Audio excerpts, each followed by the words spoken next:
Good afternoon, everybody.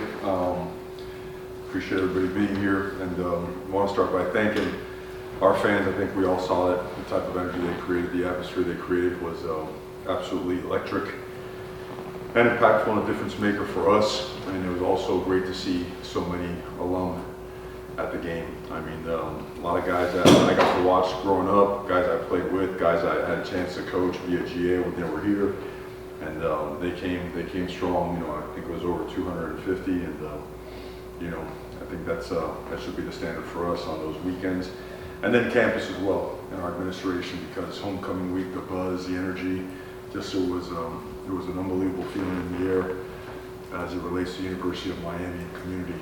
And it allows our players to learn more and more about the great history of our university and our program, and certainly take more pride in being a Miami Hurricane. So, and then of course, number one, the most spoiled players for coming out, setting the tone right away, taking the ball, going down the field and scoring, and taking control of the game and winning in a rivalry game that we always know how important that is for us, for our players, our alumni, our fan base. It's as important as it gets, and they went out and they got it done, and proud of them for that. So that would be the second question, please. Mario, a couple things. Are there plans for, I would assume, anyone who wants to go camping, are there plans for the entire team to be with Mark for the services? Yes.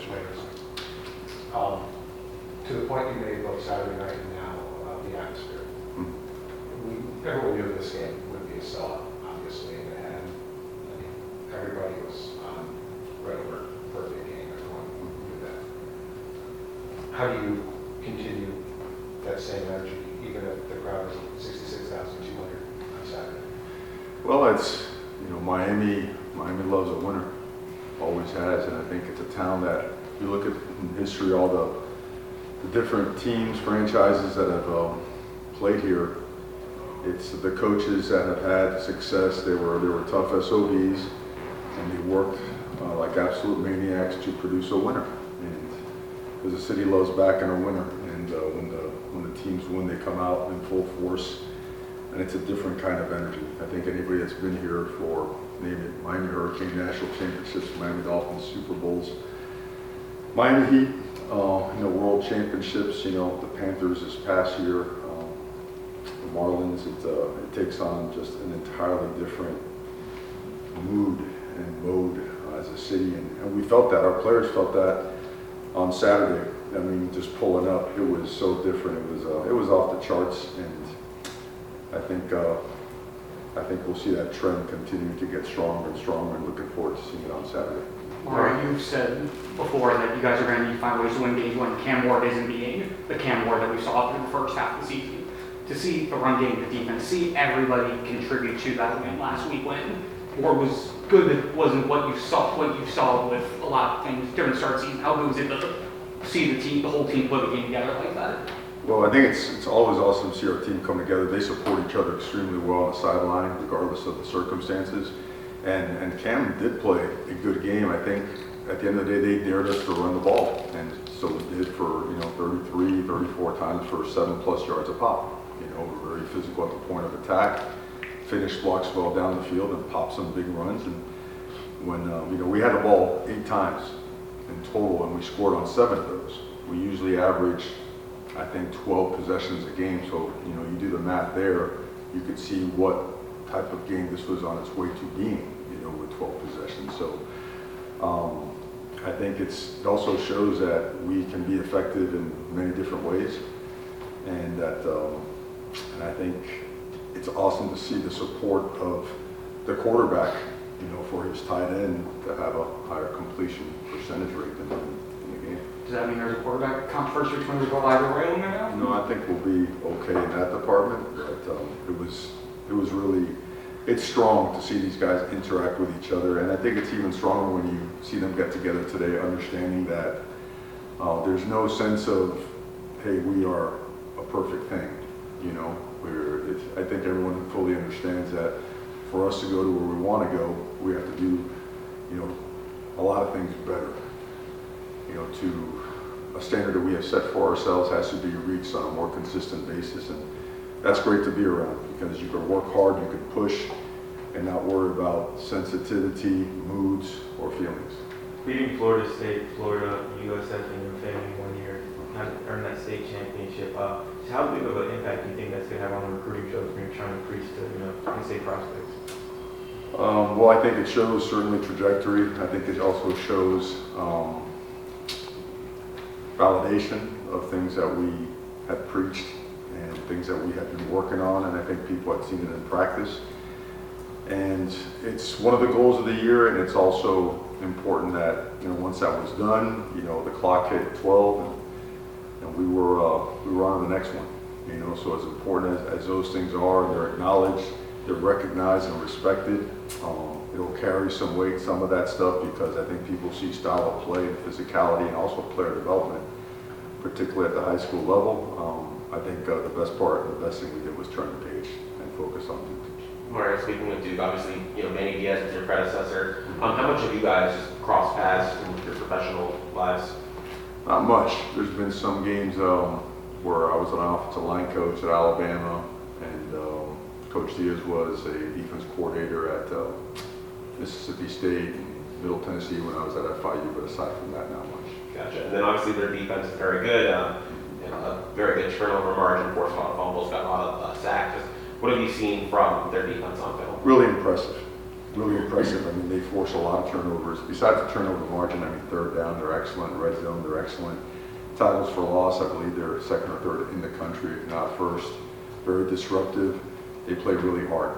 I think the fact that they have had that type of production is part of it. They have really good players, but they scheme it up really well, and the guys play really, really hard. I know it's not your job to tout other schools in the conference, but when you look at the ACC right now, obviously you are what you are. Pitt is undefeated. Clemson's playing much better than I think maybe some people expected. It's not like an annual question. Do you feel like people slept on the ACC again in that there are an awful lot of good football teams in the top 6, 7 of this conference, it seems like. Yeah, there are. And, I think I used to see that from afar. Like, certain coaches were recruiting certain players and building the foundation of their rosters and whatnot. And you see some heavy, talent at the quarterback position in the trenches, which I think is very underrated. I don't think enough trench players get enough credit in this conference. And then you see some of the explosive playmakers on both sides of the ball. This league is having a strong year. We'll continue to get stronger. I know that the investment, by the commissioner and the powers that be has been excellent. And it's good. And you know what? I think teams will continue to have opportunities. But as you know, our focus will always be one program. But to your point, yes, sir. You've been in places in the past where teams have successfully navigated the month of November. What are the traits of those teams that are able to do that? Internally driven. They're just self-motivated. Appetite for betterment. Just they're restless, man. They don't care about anything. They don't take any time to waste on social media. They don't really spend any moment they could invest in watching film on talking about rankings or ratings, none of that stuff. They're restless, they're pissed, they're upset, they just want to get better, they stay mad. And again, that positive anger, that stuff burns clean, and I think we're trying to acquire that type of a DNA, and we've got to keep working on it and get it better and better. Mario, this will be the first time that not only two Cuban Americans will face each other as head coaches, but two assistant head coaches will be in different sidelines. I know your parents will be very proud of it, your generation. What do you have to say about that? Obviously, I'm proud of my heritage.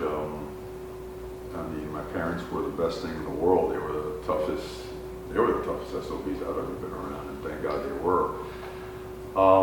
I think football is the greatest sport in the world, and I think there's no discrimination. It doesn't matter where you come from, what you look like, the color of your skin, your ethnicity, your language, your hairstyle. If you work your tail off, and if the right opportunity hits you, you get a chance. And I'm grateful for the opportunities that Coach Mirabal and I have received throughout the years. You know, I know Coach Infante really well. You know, he was a tremendous friend and ally when I was at Rutgers University, my first Power 5 job. So I think, I think even more important than that part, I think that we need more people that are good for young people, if that makes sense. So when it comes to coaching and stuff like that, man, wherever and however they come, we just need great ones to keep mentoring and leading our young people to be the best they can be. You could speak for probably an hour on this topic, but I've never asked you this, I apologize, I'm sure you've been asked before. How is Alex Mirabal what he is? I mean, how quarterbacks, they can be great quarterback coaches, kickers, no kicking. He is not a 6'5", 330-pound offensive lineman type individual. How has he been this excellent for this long, teaching that's the first skill? Yeah, I mean, I've known him when we were teammates in high school, and he was, none of that stuff ever matters. It didn't matter when he was a player on our offensive line back in the day. And I mean, at the end of the day, he's, you know, from the professional standpoint, he's the best human being I know and the best teacher I know. And I think if you ask our players, they'll tell you the same thing. His presence, his knowledge, his humility, his ability to change people's lives in a positive way and impact others is just different. And there's no ego involved, you know. Headstrong like an offensive line coach should be, you know. I mean, the guy's got to bring it every single day, but it's a battle, you know, to try to beat him to the opposite. So the one guy that, man, just different, you know, one of a kind. One of a kind. Is he, I know you have many sounding boards in the profession, but is, in a moment where you just need clarity on something, is that the first guy you think of that you turn to? Absolutely. Absolutely. Mario, Akeem as what strides have you seen him make as you're trusting he's playing more inside and outside? How have you seen him progress as the season's gone along? Unselfish, selfless. I mean, his sack on 4th down, if you take a look at that rep, the way he dips and rips and comes out of it, and he's getting held and tugged and pushed, and he still finds a way to wrap up the quarterback and get him to the ground with, you know, Tyler Bammer jumped on that as well. And that just is an example of the way he plays. He has great pad level, super smart. He could play every position, and he does. And he's done it, again, unselfishly, because he, you know, he predominantly spent his time at the edge, playing both the jack position, and the field end position. But he's so versatile. He's got so much power and explosiveness. And, you know, his body weight, he's up to 285 plus. You know, so that guy he's grown as a person, as a leader. He's on the leadership council. And that guy he knows one speed. He goes hard. That guy's an extremely impactful guy in our program. Coach, over the last 2 weeks, David Martinez has kind of really shown out. Just what do you think is different, or, you know, anything about him in the last 2 weeks? Well, I think people don't realize that, man, again, he was kind of a late signee addition, and he never had a chance to really spend a lot of time with us till camp. And I know he's got a lot of experience, and I know, but it's still a different scheme. You know, it's still a different language. It's still different verbiage. You know, the guys were messing with him, saying, "Hey, felt you were wearing your Oregon State uniform the other night," and that's why he came out the block so hot. But he's a student of the game, and he's now really fully feeling and understanding what we're doing, and he's running hard. He's running angry. And I think his relationship with Mark Fletcher and the rest of that offensive line, and the rest of the offensive line as well, but the rest of that running back room and his coaches, I think he's just ready, man. He's ready to explode, and the opportunity was there, and it was awesome to see him take off like he did. You've been asked a couple of times about Michael Irvin being on the sideline, and Saturday night was obviously kind of who's who of Canes football, Ray Lewis, and I mean, everybody. Basically, how valuable is that they're literally one step away from getting in a guy's ear and helping? I don't know if volunteer assistant coach is a legal term, but you know. Yeah, compliance is back there. You better watch out. Yeah. They, I mean, some of those guys look like they can still play, and probably can. Look at the old games back in, 80s and 90s. Look at that sideline, how littered it was with real deal dudes, like into it, passionate, love Miami, believe over degree dudes, and how much of a an attraction that was, as a player, I wanted to, it was, you know, I used to kill to get over here and watch these guys go at it. So, and we had, I don't know what the count was for recruits that were there, but it broke every and all records that we've ever had. They got to see that. So they got to witness a great game, great atmosphere, the brotherhood, all the things that we all know Miami should be all the time. So it was a great step in terms of progress in that direction. And those guys there, and I know they're busy, man. They all got, you know, separate, you know, different things going on in their lives, but the more we could have them here, the better. And you know, we're looking forward to seeing them again week after week. When you took the job, when you talked about getting Miami back, that broad term back to everything that Miami was, how important is that part of it, to have the alumni play not just a FaceTime role, but a significant role in molding, mentoring, teaching, that sort of thing? Yeah, they, in essence, in the community and out and throughout the rest of the country, they have to lead the charge. They have to take a couple of, whatever many years it was, I won't get into that, but they have to spearhead the whole, like, hey, this was always an unbelievable brotherhood, and that's what made it what it was. And so it's 2024, we're not gonna go backwards, we're gonna go forward, tighten this thing up and bring everybody together so that people understand that when Miami comes together, it's unbreakable. So really, really important, significant. But Wesley left the game of an injury late in the game on Saturday. I don't think he came back in. Is that something serious, or something he can work, you know, return for this week? Wesley is full go 100%. What do you like about the way Zach Carpenter's handled the job through these first 8 games? That guy is rugged, that guy is tough, and that guy is super intelligent. That guy made some calls on Saturday. You know, you saw some of the stuff we did in the open sets and guys coming back inside the box or whatnot, how they rotate their coverage and slid a guy over or whatnot. So you have to, you know, he's like the traffic cop. He's got to sometimes point things, run past, whatever it may be. And he was on point with his IDs to a different level and made some adjustments that allowed us to pop some big runs and have some really good success on most of our protections. So he's been invaluable, and he's fun to be around now. He is like he's a throwback. You know, Zach likes to mix it up, man. That guy would play till you turn off the lights and send them home. He's that type of a player. A few more, Coach.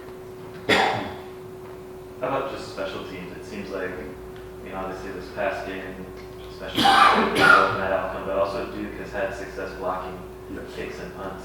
Yeah, well, there was a massive improvement from our week in Louisville. We had a terrible time out there covering kicks, and in this game, Dylan Day, Bobby, and Robbie Washington both played some of the best football they ever played for us on special teams.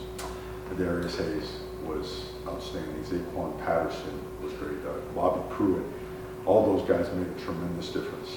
You know, the way we covered kicks, and not only was it one hat to the ball, it was more. Our snapper, you know, Mason, he did a great job getting down there, and him, and I believe Dylan, and Robbie just converged on that one punt. We punted once, and they got the guy down really almost for all. I think it was a loss of one or whatnot, so tremendous improvement in that area. You referred at the outset to players Saturday night helping them learn more about this place and the history. You didn't. Is it true that in '88, I think when you got here, you didn't need that as much as they do because it was right in the midst of a dynasty? And what is the difference, do you think, between those two experiences? It's a big difference. I walked into a locker room that was led by some monsters. I mean, monsters of the game, you know, good people. I mean, being a freshman, because the level of competition was borderline terrifying because of how good they were, how physical they were and whatnot, and you go out there to practice and you get beat up pretty good. Playing football, you know, but within 2 or 3 weeks after earning your stripes, these guys would take you in and put an arm around you and say, hey man, you know, you're a hurricane or blood. And I think that took care of itself. I mean, there's a gap historically like what Miami has gone through. You've got to reteach those principles without taking your guys backwards mentally. You know, it's all forward thinking while understanding the importance of what this place was built on. And I know there's a lot of unbelievable moments, and there's a lot of energy and hype and everything else, but this place was built on a lot of hard work. Like hard work and tough ass sons of guns that just went at it every single day. Guys that refused to lose. And guys that really didn't care about the outside world or any other teams. They weren't concerned about all that nonsense. They just want to work and get better and win. And that's what we look for now. There's certainly more community service opportunities nowadays, so our guys are really out there in the community. So as much as our community gets to know more about local guys like Ruben Bain, Wesley, Mark Fletcher, Ray and all those guys, they also get to meet guys like Cam Ward, David Martinez. You can see guys like Zach Carpenter, Francis Minoa contributing. So that part of it is just as important as any part of the rebuild.